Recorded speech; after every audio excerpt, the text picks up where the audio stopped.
Enterococo.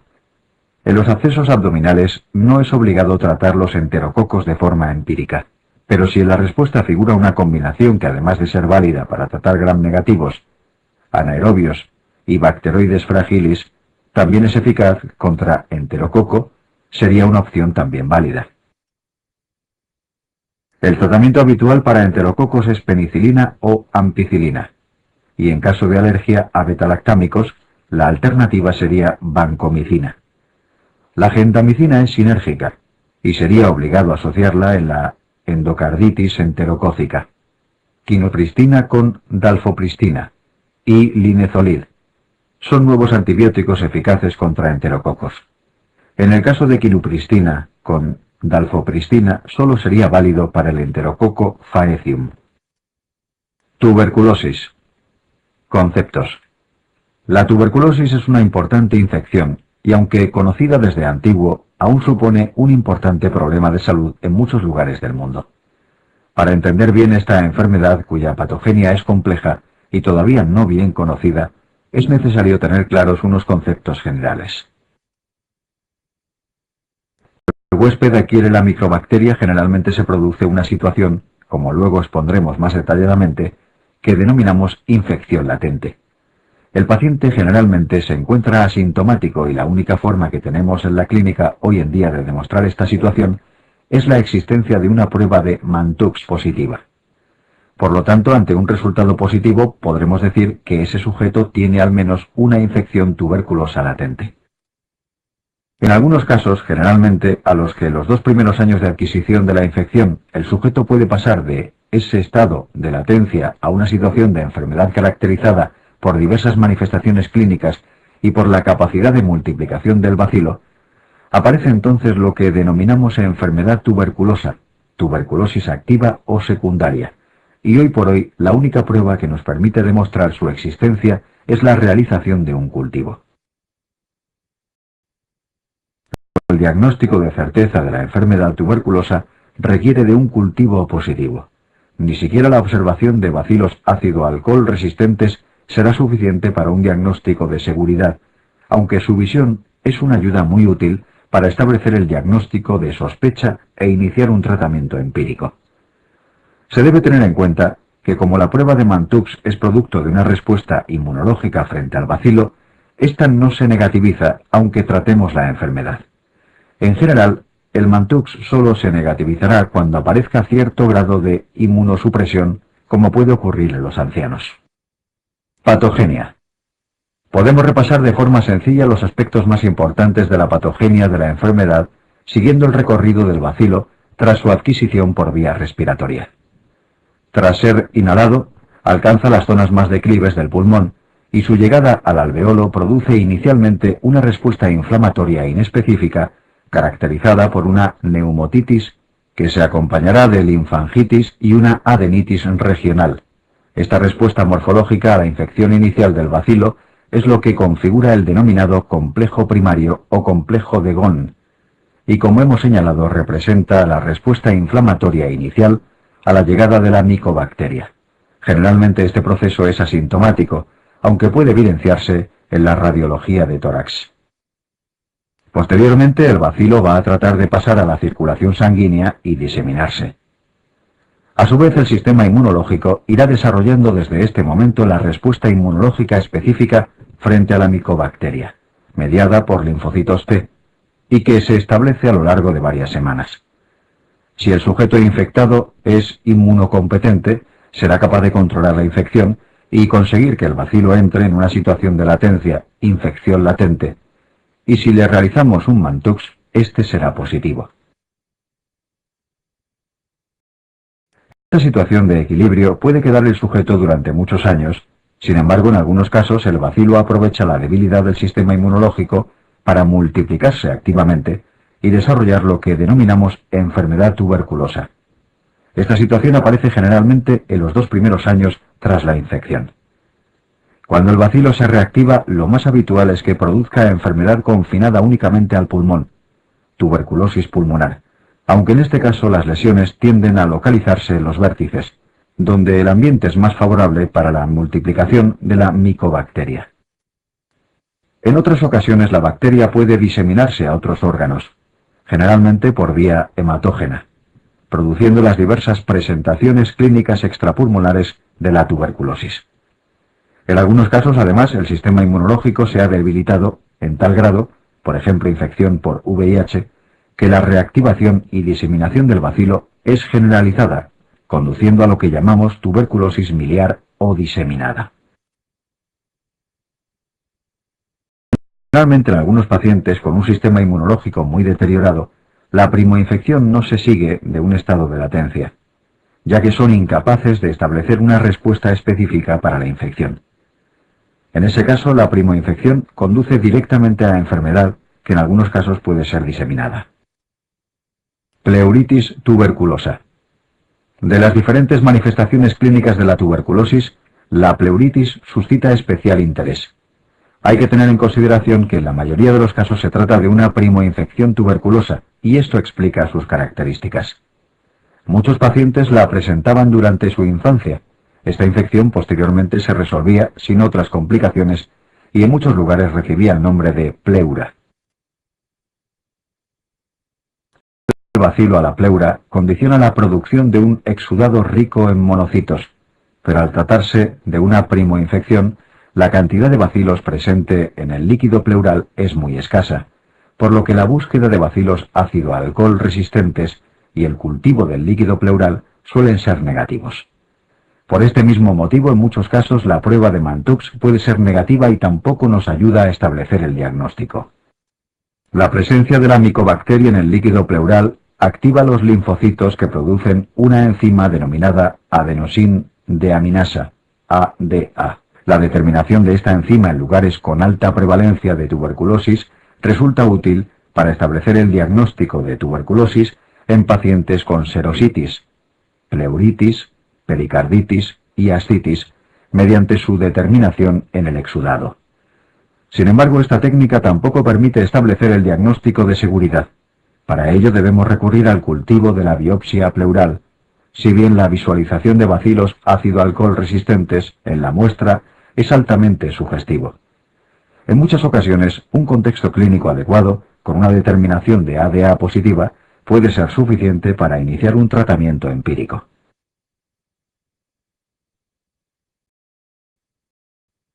La respuesta inflamatoria que producen algunos tipos de tuberculosis ejerce un efecto negativo, por lo que en algunas formas clínicas de tuberculosis, como la meningitis o la pericarditis, se recomienda asociar esteroides al tratamiento antibacteriano. Tratamiento. El tratamiento de la tuberculosis comprende la combinación de diversos antibióticos con el objeto de evitar resistencias. La pauta más utilizada habitualmente se basa en la utilización de 3 fármacos los 2 primeros meses de tratamiento. Posteriormente se retira la piracinamida para continuar con isoniazida y rifampicina 4 meses más. Con esta pauta se consigue la curación de la enfermedad en la mayoría de casos. Sin embargo, en algunas áreas geográficas, la población presenta resistencia primaria a la isoniazida en un porcentaje importante, mayor del 5%, por lo que se recomienda en estos casos añadir un cuarto fármaco, etambutol. En el paciente infectado por el VIH, se suele extender la pauta hasta cumplir 9 meses de tratamiento. Por lo que se refiere al embarazo, solo la streptomicina está formalmente contraindicada durante el embarazo. Por lo tanto, puede utilizarse la pauta habitual de tratamiento: isoniazida más rifampicina más piracinamida. También se han empleado pautas con etambutol en lugar de piracinamida.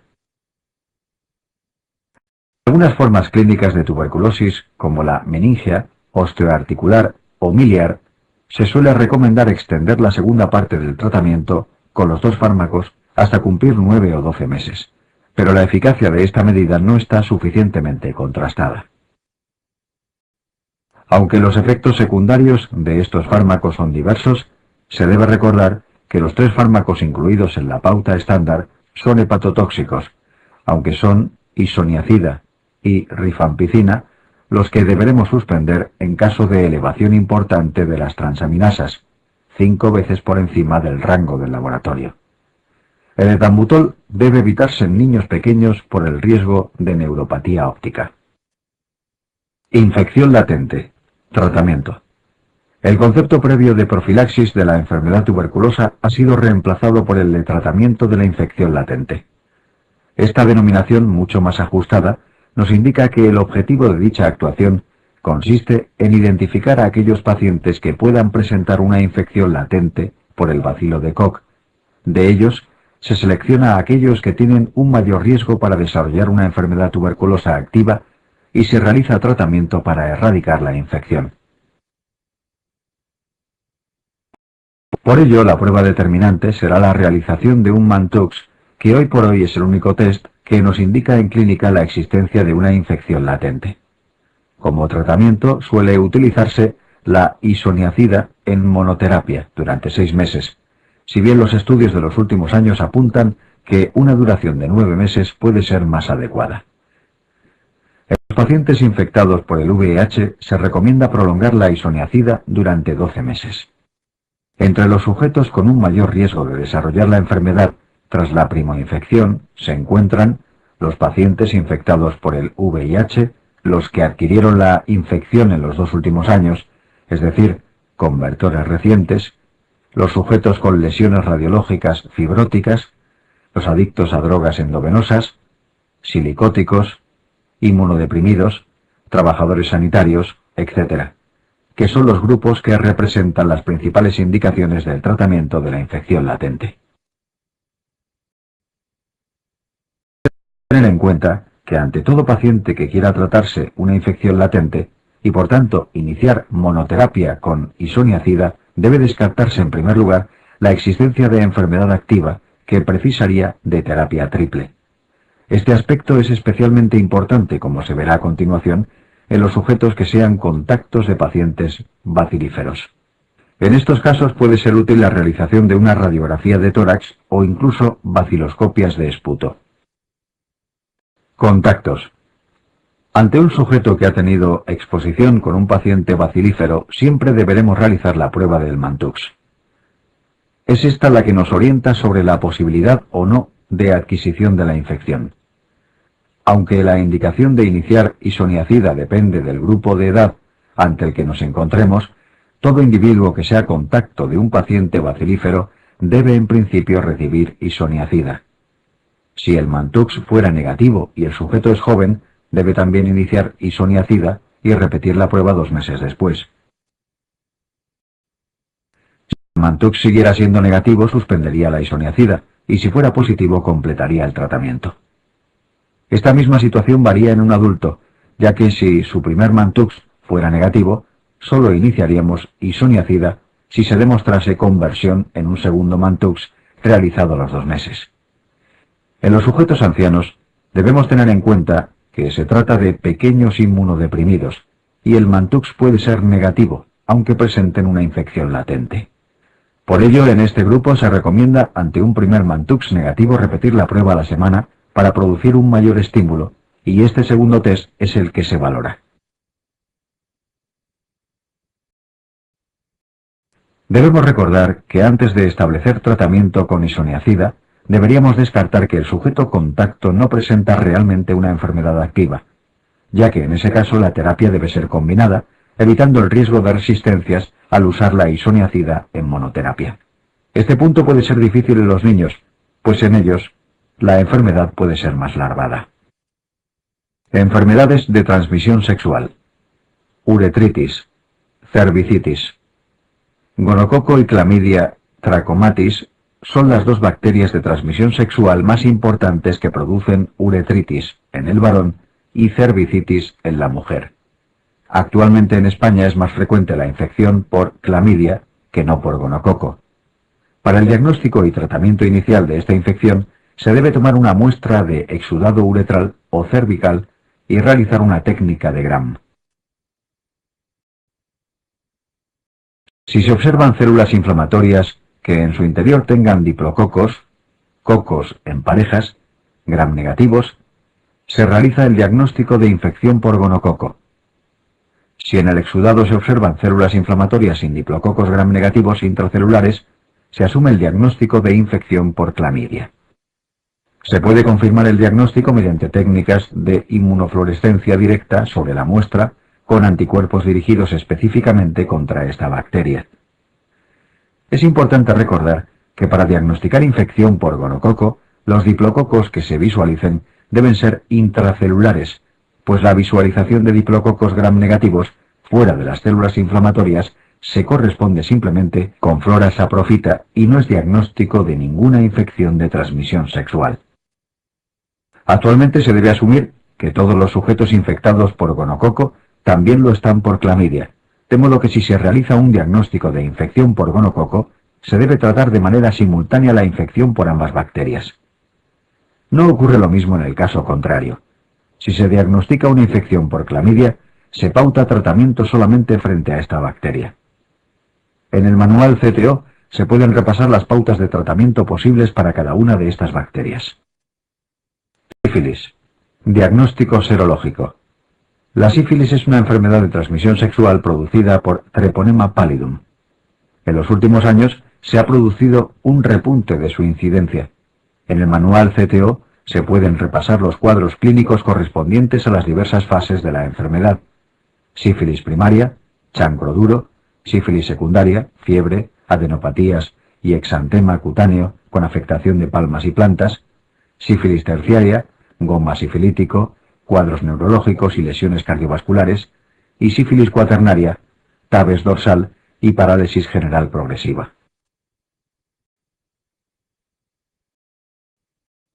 En los últimos años, en el MIR, se han realizado diversas preguntas sobre las pruebas de diagnóstico serológico de la sífilis. Es importante recordar las diferencias entre las pruebas treponémicas y las reagínicas. Treponémicas. Las pruebas treponémicas más importantes son FTA y TPHA. Como indica su nombre, detectan anticuerpos específicos frente a la bacteria. Las pruebas reagínicas, como indica su nombre, se producen por una reacción inespecífica en el seno de la infección treponémica. Por tanto, tienen más posibilidades de tener falsos positivos. Cualquier situación que active el sistema inmunológico puede provocar que estas pruebas sean falsamente positivas. Embarazo, ancianidad, infección por VIH, enfermedades autoinmunes como el lupus. Pruebas treponémicas son cualitativas, positivo-negativo. Pueden ser ya positivas en la sífilis primaria y permanecen positivas toda la vida, aunque se realice un tratamiento correcto. Por tanto, no sirven para determinar el grado de actividad de la enfermedad ni monitorizar la respuesta al tratamiento. Pruebas reagínicas. Sin embargo, las pruebas reagínicas son cuantitativas, es decir, pueden ser menos o más positivas. 1/16, 1/32, 1/64, 1/128, 1/8192. Suelen ser positivas a partir de la sífilis secundaria. Miden la actividad de la infección y sirven para determinar la respuesta al tratamiento, llegando a negativizarse tiempo después de completar un tratamiento correcto. Para el diagnóstico de neurosífilis, las pruebas que hay que determinar en el LCR son las reagínicas. Su positividad en este fluido es diagnóstico de afectación del sistema nervioso central. Al ser cuantitativa, las pruebas reagínicas son útiles para determinar la actividad de la neurosífilis y la respuesta al tratamiento, de modo que pueden llegar a negativizarse tiempo después de completar un tratamiento correcto de neurosífilis. El tratamiento de elección de la sífilis es la penicilina. Según el tipo de sífilis, varía la dosis de penicilina a administrar y la vía de administración. Estos detalles pueden consultarse en el manual CTO. SIDA. Virus de la inmunodeficiencia humana. El virus de la inmunodeficiencia humana, VIH, pertenece al grupo de los retrovirus. Su material genético se codifica en forma de ARN, y en el citoplasma de la célula que infecta pasa a ADN mediante la acción de un enzima denominado transcriptasa inversa.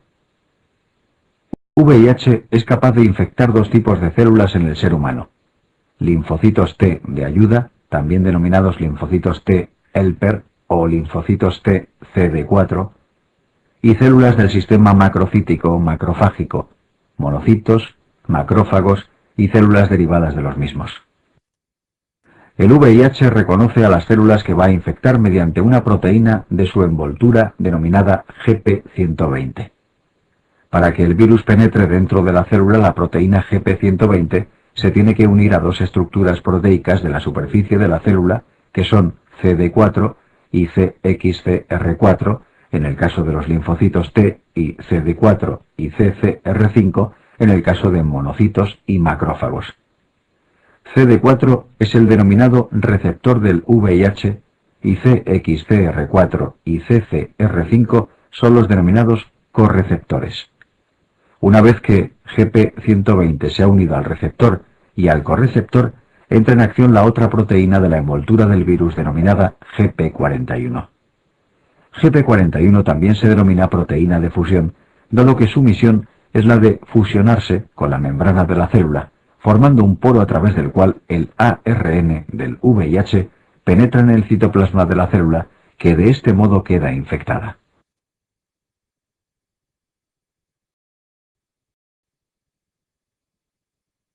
Tras la infección inicial por VIH, se puede producir un cuadro clínico, habitualmente en forma de síndrome mononucleósico, con o sin extantema cutáneo, que se corresponde con el máximo aumento de la carga viral, entre 2 y 4 semanas después de la infección. Es un cuadro clínico autolimitado que en muchas ocasiones pasa desapercibido o no se alcanza un diagnóstico etiológico.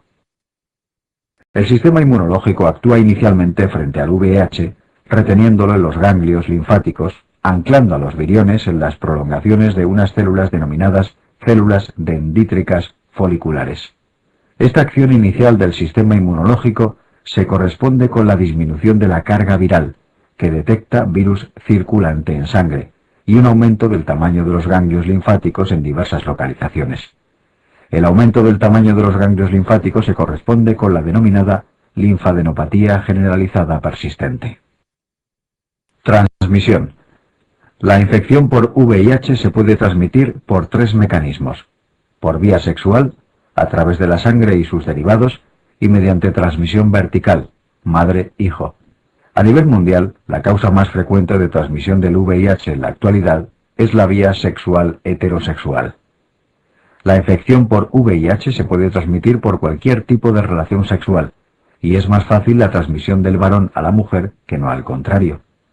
La transmisión a través de la sangre es cada vez menos frecuente en relación con compartir jeringuillas para inyección de droga por vía parenteral, pero existen otras posibilidades, como la exposición accidental al virus por parte del personal sanitario que atiende a sujetos infectados. En cuanto a la transmisión vertical, el VIH se puede transmitir a lo largo de todo el embarazo, en el momento del parto y a través de la lactancia materna. La transmisión es más probable según avanza el embarazo. Actualmente solo es necesario la realización de cesárea si la mujer embarazada no ha recibido tratamiento antirretroviral y en el momento del parto su carga viral es superior a 1000 copias por microlitro. En los países desarrollados está contraindicada la lactancia materna en mujeres infectadas por VIH. En todos los casos se debe administrar AZT por vía intravenosa durante el parto y AZT por vía oral al recién nacido durante las primeras 6 semanas de vida. Diagnóstico. Existen varias posibilidades para el diagnóstico de la infección por VIH. La prueba habitualmente empleada es la serología, detección de anticuerpos frente al virus. La prueba serológica que se realiza inicialmente es una técnica de ELISA, muy sensible, pero poco específica. Si el resultado es positivo, se confirma mediante otra técnica denominada Western blot. Otra posibilidad para el diagnóstico es la detección de los propios antígenos de virus, concretamente del antígeno P24, que es la proteína del core, parte más interna del virus. El VIH se puede cultivar en medios celulares, como otros virus, pero este cultivo se debe realizar en unas condiciones de seguridad extremas, por lo que esta técnica solo se emplea en laboratorios de experimentación. La técnica más moderna para el diagnóstico es la reacción en cadena de la polimerasa, conocida por sus siglas en inglés, PCR. Esta es la técnica de diagnóstico más sensible, capaz de detectar pequeñas cantidades de ARN viral. Además, sus resultados son cuantitativos, número de copias de ARN del virus por ml de suero, por lo que tiene importancia para determinar la respuesta al tratamiento antirretroviral. Actualmente la técnica del PCR es la prueba de elección para el diagnóstico en dos circunstancias en las que la serología no es útil. 1. En las primeras semanas tras la infección por VIH, durante el periodo ventana, en el que el sistema inmunológico todavía no ha producido anticuerpos frente al virus y las técnicas serológicas son todavía negativas. 2. Para el diagnóstico en el recién nacido. En este caso ocurre lo contrario. Las pruebas serológicas pueden ser falsamente positivas porque la inmunoglobulina G materna puede pasar la barrera placentaria, de modo que un recién nacido puede tener anticuerpos frente al virus sin estar infectado por el mismo. Infecciones oportunistas. La infección por VIH produce una destrucción progresiva del sistema inmunológico, principalmente por una disminución cuantitativa del número de linfocitos TCD4. Según el grado de inmunosupresión, el sujeto infectado presenta mayor o menor riesgo de diversas infecciones oportunistas y procesos neoplásicos. Neumonía por Pneumocystis jirovecii. Se trata de un hongo saprofito habitual del árbol traqueobronquial del ser humano. Su nombre previo era Pneumocystis carinii. Es causante de neumonía grave en sujetos infectados por VIH con un recuento absoluto de linfocitos TCD4 inferior a 200 por microlitro. Desde el punto de vista clínico, se caracteriza por la presencia de fiebre, tos seca y sensación disneica progresiva hasta hacerse de reposo. Es frecuente que el paciente presente una hipoxemia importante. En la radiografía de tórax se observa habitualmente un infiltrado pulmonar de tipo intersticial afectando a ambos pulmones. Para el diagnóstico se emplean diversas tinciones en el esputo o en el material obtenido mediante broncoscopia para visualizar al hongo. El tratamiento de elección es cotrimoxazol. Esta infección oportunista del paciente infectado por VIH tiene indicación tanto de profilaxis primaria como de profilaxis secundaria. Primaria en todos los infectados por VIH con menos de 200 linfocitos TCD4 absolutos por microlitro y secundaria en todos los que hayan sufrido previamente la neumonía por este microorganismo. En ambos casos, el fármaco de elección es cotrimoxazol, y en ambos casos se puede retirar la profilaxis cuando mejora la situación inmunológica del paciente bajo tratamiento antirretroviral. Toxoplasmosis cerebral. Afecta a sujetos infectados por VIH y recuento absoluto de linfocitos TCD4 inferior a 100 por microlitro. Desde el punto de vista clínico, el paciente suele consultar por crisis convulsivas o focalidad neurológica. En la TAC cerebral se observará una o varias lesiones redondeadas con captación de contraste en forma de anillo, edema perilesional y compresión de estructuras adyacentes. En un contexto adecuado, este cuadro clínico y radiológico es suficiente para establecer el inicio de tratamiento empírico frente a toxoplasma con sulfadiazina más pirimetamina más ácido folínico. Si en el plazo de 3 o 4 semanas no ha habido mejoría clínica y radiológica, está indicado el realizar una biopsia cerebral. El diagnóstico diferencial de la toxoplasmosis cerebral en el paciente infectado por VIH hay que establecerlo con otros procesos como el linfoma cerebral primario. Retinitis por citomegalovirus. Este virus produce retinitis en pacientes infectados por VIH en fase avanzada, habitualmente con menos de 75-50 linfocitos TCD4 totales. Clínicamente el paciente presenta disminución de la agudeza visual. Al explorar el fondo de ojo mediante oftalmoscopio, se observan unas lesiones retinianas características, zonas de hemorragia y zonas de exudados amarillentos. Vulgarmente se dice que es una lesión en tomate y mostaza. La visión de este tipo de lesiones por parte de un oftalmólogo experto es suficiente para establecer el diagnóstico de retinitis por citomegalovirus y para iniciar el tratamiento con ganciclovir. Esta infección tiene indicación de profilaxis secundaria hasta que bajo tratamiento antirretroviral mejore la situación inmunológica del paciente. Meningitis por criptococo. Se trata de un hongo oportunista que produce meningitis en sujetos infectados por VIH y menos de 100 linfocitos TCD4 absolutos por microlitro. Desde el punto de vista clínico, es un cuadro de meningitis de evolución subaguda que puede presentar signos de hipertensión intracraneal. En el líquido cefalorraquídeo, las células que predominan son los linfocitos y cursa habitualmente con disminución de los niveles de glucosa y aumento de los niveles de proteínas. Actualmente la prueba diagnóstica de elección es la detección del antígeno de criptococo en el líquido cefalorraquídeo. El tratamiento de elección es la combinación por vía intravenosa de anfotericina B y 5-fluocitosina. También en este caso está indicada la profilaxis secundaria, que de elección se realiza con fluconazol. La tuberculosis es una infección relativamente frecuente y potencialmente muy grave en el paciente infectado por VIH. Se produce un aumento de la incidencia tanto de las formas pulmonares como de las extrapulmonares y de la forma miliar o diseminada. Se recomienda un tratamiento más prolongado que en los no infectados por VIH. Se debe realizar tratamiento de la infección latente en todos los infectados por VIH que presenten un Mantux positivo y también en aquellos con Mantux negativo en cuyo entorno social se hayan producido casos de tuberculosis.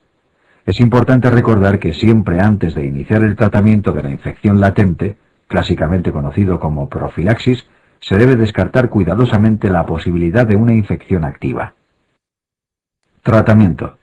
Actualmente existen 5 grupos comercializados de fármacos antirretrovirales. 1. Inhibidores de la transcriptasa inversa, análogos de los nucleósidos. Como indica su nombre, su mecanismo de acción se basa en inhibir la acción de un enzima del VIH denominado transcriptasa inversa, cuya función es convertir en el citoplasma de la célula infectada el ARN del virus en ADN. Este grupo de fármacos actúan como análogos de los nucleósidos, es decir, en la cadena de ADN que se está sintetizando se sitúan como una base más e impiden que se sigan añadiendo nuevos fragmentos para la síntesis del ADN. Los que se emplean actualmente dentro de las pautas de primera elección son AZT o cidobudina, 3-TC o lamivudina y emtricitabina. Todos ellos presentan un efecto secundario potencialmente muy grave, que es la acidosis láctica por toxicidad mitocondrial. 2. Inhibidores de la transcriptasa inversa análogos de los nucleótidos, con T. Su mecanismo de acción es similar al del grupo anterior. La única diferencia es que este grupo de fármacos necesitan fosforilarse 2 veces en vez de 3 para ser activos. El fármaco comercializado perteneciente a este grupo es tenofovir. Inhibidores de la transcriptasa inversa no análogos de los nucleósidos. Como indica su nombre, este grupo de fármacos también actúan inhibiendo la acción de la transcriptasa inversa, es decir, impidiendo el paso del ARN del virus a ADN. Pero en este caso el fármaco actúa directamente sobre el enzima, no mediante su posicionamiento en la cadena de ADN como los grupos anteriores. El fármaco más importante es efavirenz, que puede producir pesadillas muy desagradables durante las primeras semanas de administración. Inhibidores de la proteasa. La proteasa es una enzima que actúa en la fase avanzada de la replicación del virus. A partir del ARN del VIH se sintetizan las proteínas que van a conformar sus diferentes cubiertas. La proteasa es el enzima responsable de trocear la larga cadena de proteínas que se sintetiza a partir del ARN, para que los pequeños fragmentos resultantes puedan ensamblarse y conformar las diferentes envolturas de cada virión. Los fármacos inhibidores de la proteasa impiden la acción de esta enzima, de modo que se impiden la síntesis de las cubiertas del virus y de esta manera se interrumpe su proceso de replicación. El fármaco que actualmente se considera de elección en este grupo es lopinavir, potenciando su acción con dosis bajas de ritonavir. Un efecto secundario muy importante de este grupo de fármacos es la dislipemia, en forma tanto de hipercolesterolemia como hipertrigliceridemia. 5. Inhibidores de la fusión. Este es el grupo más moderno de los antirretrovirales. y su mecanismo de acción es muy diferente al del resto de los grupos, puesto que actúan antes de que el VIH invada la célula diana. Se denominan inhibidores de la fusión, porque impiden que se fusionen las membranas del virus y de la célula al interponerse entre la proteína GP41 de la envoltura del VIH y la membrana de la célula diana. El fármaco comercializado perteneciente a este grupo es Enfuvirtide. Su administración se realiza por vía subcutánea. De momento no se incluye dentro de las pautas de tratamiento de primera elección, sino solamente en pautas de rescate. El tratamiento con la combinación de 3 fármacos activos frente al VIH, triple terapia, cambió radicalmente el pronóstico vital de los infectados por este virus a partir del año 1996. Desde entonces los cambios en las pautas de elección han sido y siguen siendo vertiginosos. Actualmente existen 2 pautas de triple terapia que se consideran de primera elección. Combinación de 2 inhibidores de la transcriptasa inversa análogos de los nucleósidos más un inhibidor de proteasa. 2. Combinación de 2 inhibidores de la transcriptasa inversa análogos de los nucleósidos o de los nucleótidos más efavirenz. En la última década se han desarrollado diversos estudios comparativos de diferentes combinaciones de antirretrovirales. A la luz de los resultados de estos estudios, las directrices más recientes sobre tratamiento antirretroviral indican dentro de cada una de las opciones previamente descritas qué combinaciones de fármacos se consideran de primera elección.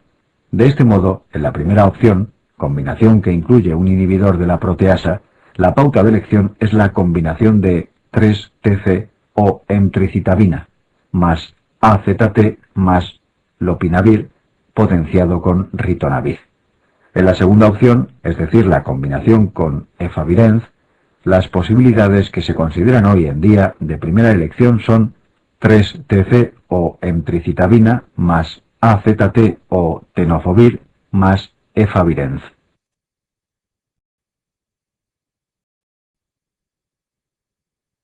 En un estudio publicado en febrero de 2006, se obtuvieron mejores resultados clínicos con la combinación de emtricitabina más tenofovir más efavirenz que con la combinación de 3-TC más AZT más efavirenz. En cualquiera de los casos, el objetivo del tratamiento es conseguir una carga viral indetectable, puesto que esto se acompañará de un aumento del número de linfocitos T CD4, una disminución de las infecciones oportunistas y una mayor supervivencia de los pacientes.